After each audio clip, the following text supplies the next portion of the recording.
Hey there, everyone. I am about 5 days out from Voices of Dentistry, and I think my voice is mostly back. It was a blast. Ton of fun. If you guys haven't been, it's my favorite meeting in dentistry, hands down. I got to see George and Matt's wife, Ellen, Tyler and Clay. Aaron was not able to make it because he had his priorities straight. His wife was pregnant, and I think it was their anniversary. So between those two things, he had to miss out. But it was really cool to have shared practices, 90% of shared practices all there, including John Pratt, who is our new podcast manager, who keeps me sane and is managing all of these many, many pieces of audio. And so it was a blast. There was some celebration going on. Matt had a great time for his 30th birthday. So reach out to Matt and tell him happy birthday if you didn't already. And excited to get back to it. We recorded some amazing interviews there. We've got a lot here upcoming. So this is one that I recorded with my dad a while ago. Once again, when I think I was sick and my voice was kind of weird. So for the first half of the interview, I've got a sick voice, and then it switches. We re-recorded some of it a little bit later. So there'll be kind of a weird transition halfway through. But this is where we get into crucial conversations. So we have referenced this in previous episodes, both of the book and talked about my dad's experience with it. But this is where we get into the heart of it, the meat of it. This is an amazing skill set. And I love it because it is a specific skill set. It's not just a bunch of fluff, a bunch of principles, but how to have these difficult, high-stakes conversations and come out on the back end with a better relationship. I have seen this personally in my home and marriage, but also even recently with people at work where it was a lot was on the line, and we came out better on the backside of it. So these principles work. So I'm excited for another interview with Murray Lowe. Okay, Dad, welcome back to the show. This is another interview with Murray Lowe. How are you doing? Good. I feel like a repeat offender here. Is that right? Yeah, no, that's good. Some of our favorite mini-series or guests have been repeat offenders. So we're grateful for your offense. Okay, sounds good. That's good. As long as you have me back, happy to be here. Well, today we're going to get into the meat or at least the start of a topic that's been brought up on the show before. I've mentioned some books on the podcast that have been very influential for me. And this book, Crucial Conversations, has come up. You've referenced it as we've interviewed and done these episodes in this season. And once again, I'm still sick, so I apologize to our listeners for my scratchy voice, which means you'll need to talk more than me, and we'll make it through. But tell me about this. What is Crucial Conversations? How did you get involved with this, and how can people turn around and start to learn about this and apply this in their personal and professional lives? Just 4 large questions bundled into one. Well, crucial conversations are a way to deal with problems with other people. And it is the most powerful and practical skill set I have ever seen that allows you to connect. So the whole premise behind Crucial Conversations is when I have a problem with someone, I have an opportunity to solve that problem and significantly improve, strengthen, or enhance the relationship with that person. So a crucial conversation is a situation where typically there's a difference between what people think. It's really, really important, and people get emotional. They go into their what we call the reptilian or dinosaur brain. And so crucial conversations are opportunities. Often, most people shy away from them. So most people, when they look at crucial conversations, they either run from them as fast as they can, or they run over people. And the reason they run from people or run over people is because, again, the reptilian brain kicks in.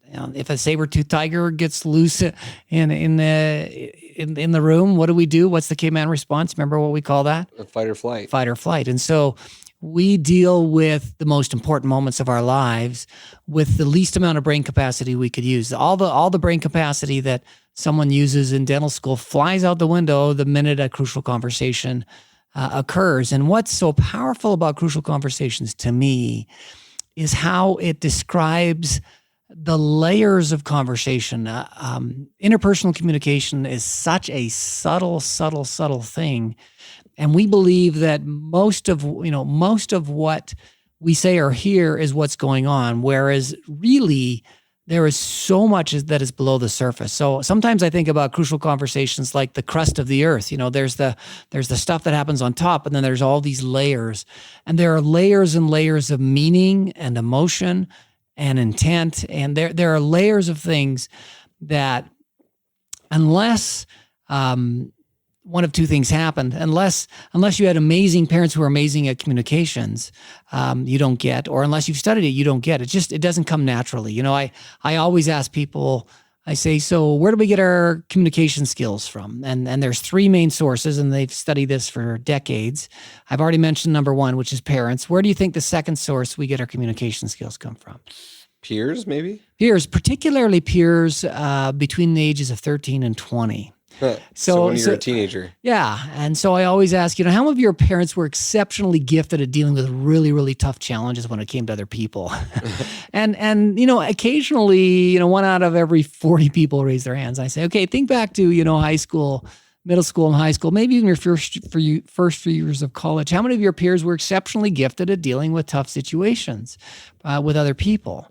And again, 1 out of 20 or 1 out of 40 will raise their hand. About less than 5%. Do you know what the third source would be? What comes next? I don't know. Well, it used to be TV. I was going to say TV or books or something. It's the TV, internet, and media. So media is the source 3 has always been media.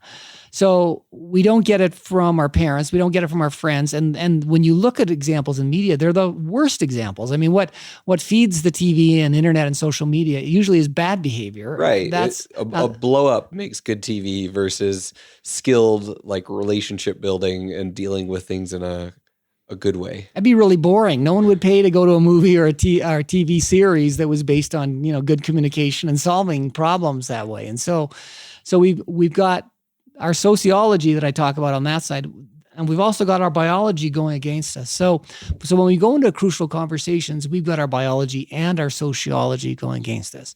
What got me into this was I did a lot of work with large organizations in the 1990s as a consultant, and I would consult with them on changing their organization, changing their culture.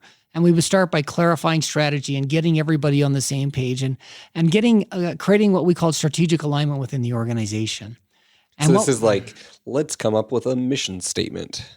We would come up with a strategy and a mission statement. I would start with that. That kind of corporate change. That kind of corporate change, but to a greater, we went to a greater degree of specificity around mission statements and around processes and systems and the types of things. We would create what we call an organizational strategic architecture, and then we would turn it over to the client, and we would bat 90% success rate in terms of our architecture and structure and strategy. And then we'd turn it over to them, and whether they implemented it or not was dependent upon their leadership. And their leadership, about half the time, would just kind of drop the ball. And so, we were literally setting these people up for success, and they weren't succeeding. And so we started looking at it, and it was really interesting because what got me into crucial conversations, I actually took a job with a company. So I was a consultant. I did that for quite some time. As you know, I traveled all the time, and I hated it. I hated being on the road. So quit that. I started a few of my own. I was in my mid-30s, started a few companies. They all failed, and kind of stepped back and said, what do I want to do? I want to consult, but I don't want to travel. So I found the biggest company around, went talk to that company. The president of the company asked me, he said, so Murray, what's your IQ? I said, I don't know. He said, well, mine's 171 is what he told me. Oh my goodness. This is your first conversation? First question in my job interview. So they had fired a couple of Bain consultants from Boston. And are we allowed to talk about which company this was? No, I don't know. Sorry. Yeah. So they had fired a couple of Bain consultants. I said, well, I think I did really good, in college and whatnot. So anyway, he hired me and he asked me to do a turnaround plan.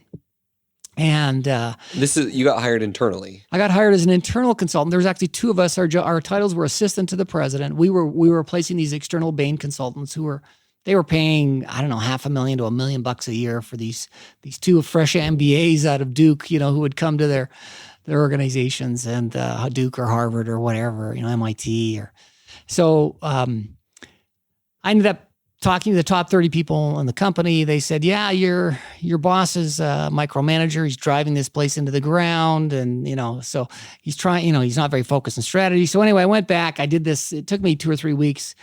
My first thing was the turnaround plan, because I'd done lots of strategic turnarounds. We had amazing success. And I went back to him.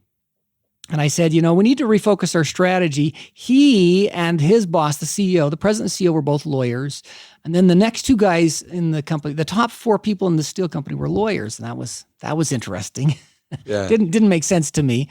Anyway, I said, we need to clarify our strategy, and people need to own their jobs. They need to feel like, when they're asked to do something, that they really own it and are really engaged and excited to do that. And he said, what do you mean? I said, well, I think we need to work on leadership so that people feel like, they've got the support of the people above them. And if we had better leadership, that would work. And he looked at me and he said, Murray, I tried that leadership crap a couple of years ago and it didn't work. So this was my first assignment. And I went back to my office with there was another consultant there. I felt like my leg was between my tail. I'd been appropriately, given the boot. And felt kind of sheepish and thought I'd made a mistake. But 2 days later, day and a half later, the CEO of the company came in, and he said, he talked to the 2 of us, and he brought in a third guy. He said, guys, you got to help me take back control of this company from the president. He's running this thing into the ground. And we looked at him and said, yeah, we agree. But, you're talking to the wrong people. You should be talking to these 3 people who are on the C team, not us 3. And he said, well, I've talked to them and then they're not prepared to work with me. Would you guys help me start a revolution? And it's a coup. It was a coup. Well, he was the CEO and he was the majority owner. He owned more of the company than the president. It was a public-private company. So they were a public company, but still the president and CEO owned 60%. They controlled it. And so agreed. And we became part of the executive team. Next Monday, we were at the executive meetings. And so anyway, want to guess what happened to me? I mean, you now are in the middle of this firefight between these 2. Yeah, I get caught in the middle between my boss and my boss's boss. The president and the CEO, both lawyers, both majority owners in this company, smartest guys I've ever met. Also, wiliest guys I've. I mean, these are politically astute fellows. Strategists. I got in over my head, and I said, "Who is the best person in the world to deal with this type of conflict?" And immediately, I knew the answer was a guy named Kerry Patterson, who is the lead author of Crucial Conversations. He and Joseph Grenny and so they've got these 4 authors. Ron McMillan. They at the time, there was no Crucial Conversations. This was, 7 years before Crucial Conversations. But Kerry was a local guy. I'd known him. He came in because I caught between them, and he developed this series of what I call peace talks, peace accords. So these guys were ready to kill each other. They were trying to take control of the company from each other. And man, they could tie you up in knots verbally, intellectually, emotionally. And Kerry just came in and did it. I mean, he just came in. And so I worked with Kerry on that. And it was interesting because there were 3 of us. We were doing this corporate change program. We became part of the C-suite. Our nickname, by the way, was called the 3 Amigos. Oh, boy. You never want to become a nickname, right? So right. A little bit of a joke. But one of the 3 Amigos got a promotion and actually made the C team as a legitimate member. Actually, he had more people report to him than he became a 2nd or 3rd most powerful guy in the company. The other guy I worked with, he also got promoted to the C-suite. And me, I ended up getting fired. And so I ended up going to work at a pharmaceutical company in Indianapolis. And there started working with the senior executives around the business planning and what they were doing around hitting plans, and found that one of the biggest issues they had was just honestly and openly communicating what the plans and risks were. So we brought in, we changed a whole bunch of process things. We introduced new structures and new systems and new technologies. But until we honestly and openly started communicating with each other, nothing changed. Then I started working in project management, and the same thing happened. They had developed a project management office with 200 people, and they had new processes and systems and structures and all these kinds of things. And they said, we're still not making as much progress as we need. And I said, so are you guys actually holding people accountable? Are you having the tough conversations you need to have to make these huge, big projects come in on time? They're like, well, we know we haven't really invested in that. So I kept on seeing, so my background is around consulting and making a business successful. And I kept seeing where the inability to talk about problems and resolve problems was getting in the way. And so I quickly became, I made it a goal or objective to bring Crucial Conversations, and by that time, Crucial Conversations had been written, bring them into Eli Lilly and Company to make them a healthier company and address some of the business problems we had. And then in that process, ended up working with the other authors. I had worked with Kerry at the steel company for a year directly. He and I worked together for 2 days a month, and I started working with all the other authors, Al and Joseph and Ron, and we started solving problems with communication just by dealing with the communication side of things. And interestingly enough, what ended up happening is I was working on a big corporate culture change project, and we had some budget restraints that happened, and as a result, the project ended up getting cut. So I talked to them and said, "Hey, have you guys thought about taking these skills up to Canada, where I was from?" And they said, "Oh yeah, we got that covered. We got someone in Montreal who's covering the country." And I said, "That's not the way Canada works." And eventually moved to Canada and was a reseller for Vital Smart. So I had rights to market and sell Crucial Conversations and their training programs up in Canada, and was the only master trainer in all of their products: Crucial Conversations, Crucial Accountability, Influencer, which are all about interpersonal communications, interpersonal effectiveness, which I believe one of the biggest predictors of your life is the quality of your relationships. And Crucial Conversations is a skill set that enables you to address anything that happens in a relationship. And I'll just give you a quick example, if you don't mind. I was working for an organization, and they brought in some new performance management training. And I spent a half day in learning how to engage in performance. I was a manager, and so I had to hold these performance conversations. And I was already familiar with Crucial Conversations, and I raised my hand at the end of a half day, and I said, "What do I do if the other person gets defensive? What do I do if the other person gets upset or frustrated or doesn't accept the feedback I'm giving?" Or so they start they start going reptilian, and all of a sudden they engage in bad behavior. And the person who was training me said, "I don't know." and right then and there, I said to myself, "Okay, I'm not going to use this. If you don't, the beauty of Crucial Conversations is it gives you a skill set to deal with the worst case scenario. So there's no scenario that I can't deal with using the skill set of Crucial Conversations, because people's behaviors range from upfront and honest and open and willing to communicate to yelling and screaming or literally playing games or totally shutting down, crying. There can be, and so the beauty of the Crucial Conversations methodology is I can deal with anything that comes up in that conversation. So and that's the amazing part about this skill set that you develop as part of Crucial Conversations, is that it takes things that normally are relationship killers, these moments where you catch your dental assistant who they're late for the umpteenth time, or you've talked about, you've trained them on doing something with a patient, or there's a conflict between two team members in your office, and rather than having this be this like event that you're like, oh my goodness, like remember when this blew up, and everything after that's been more awkward and more difficult. Instead, each of these difficult moments becomes an opportunity to build a relationship, and you have the skills to come out on the other side with a more like you're not that you're better friends, but you have a better relationship on the back end of these difficult moments, rather than your relationship has exploded because of these moments.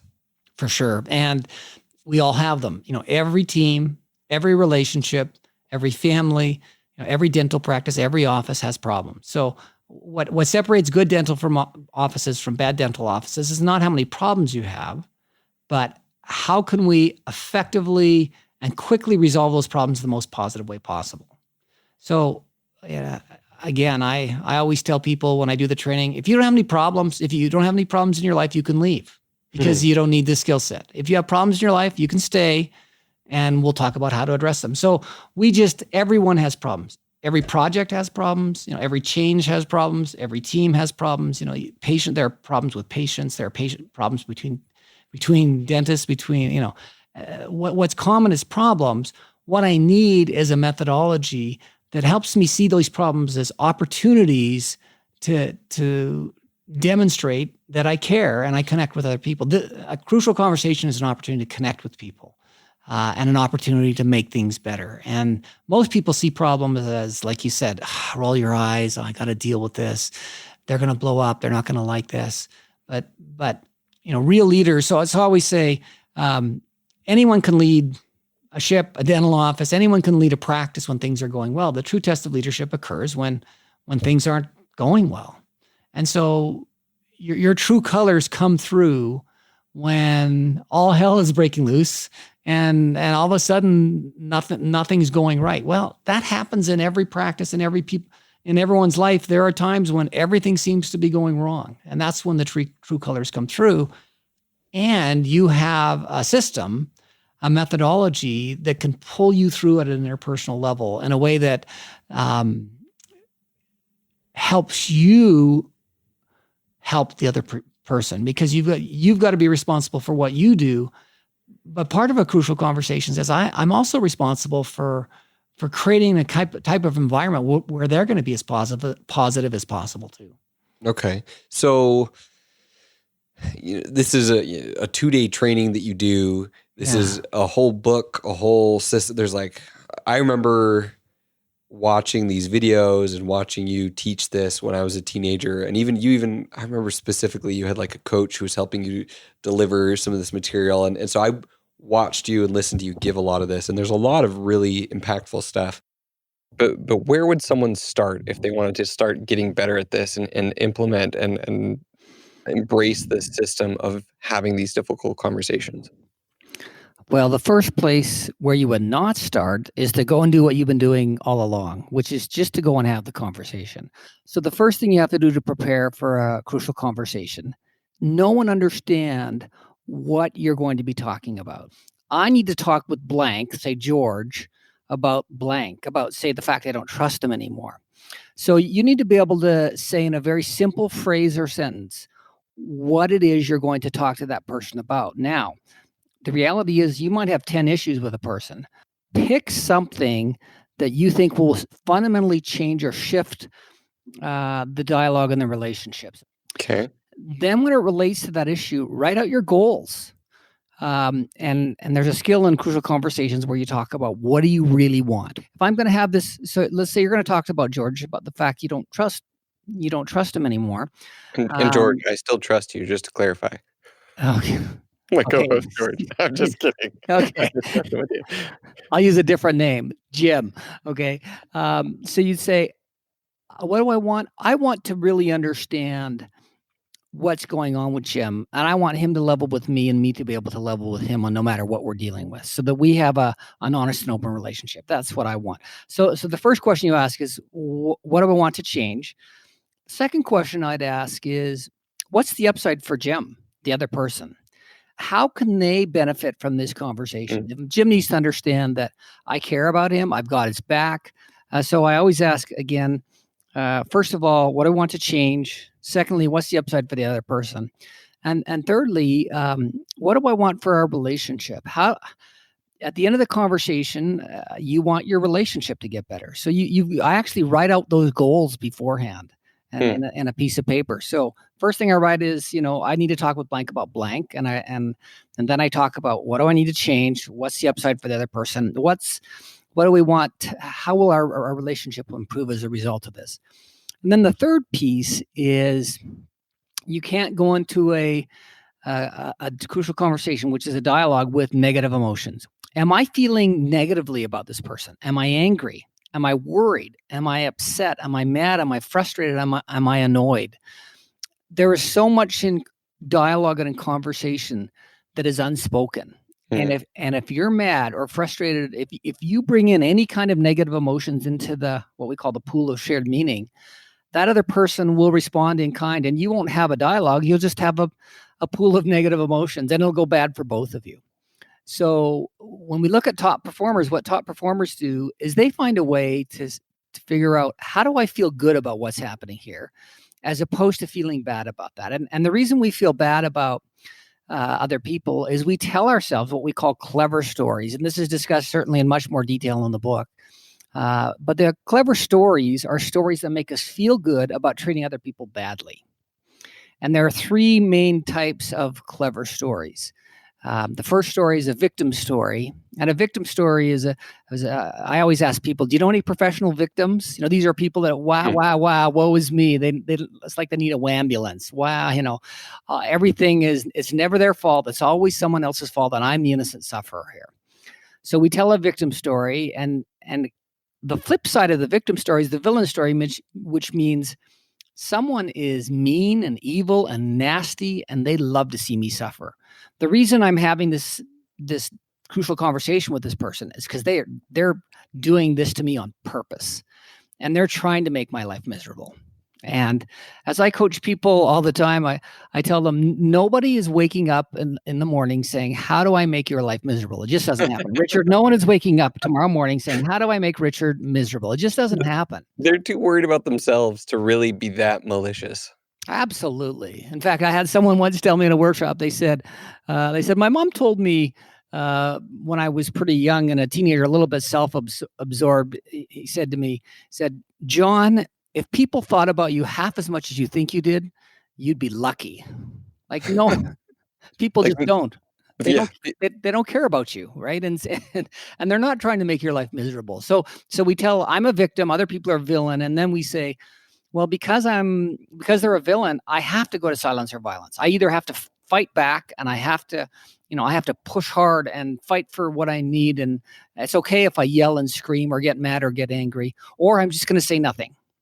And it often drives us to that silence and violence. The dinosaur mentality are these three clever stories.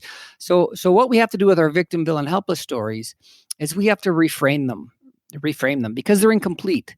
One of the questions I ask in the training all the time, and I ask this of people, I say, do other people make you angry, or do you make yourself angry? And I'll also say, raise your hands. How many of you think other people make you angry? And maybe a quarter of the people will say that. And most people think they don't know, but a few people think they make themselves angry. But the reality is, we make ourselves angry, and the way we do that is through the stories that we tell, through these victim, villain, helpless stories. So we have to change these around. Where number one, we're not victims. We have to take ownership. We have to say, what have I done that's contributed to the situation? Or what am I overlooking about my role here? And there's always something where you can take ownership. You can almost always find something where it's like, oh, should have done this, could have done this, should have known. As an example, I'll give you a quick example. I took a job with the president of a company, and I think I mentioned this earlier. He asked me what my IQ was, and as it turns out, I didn't know. His was 171.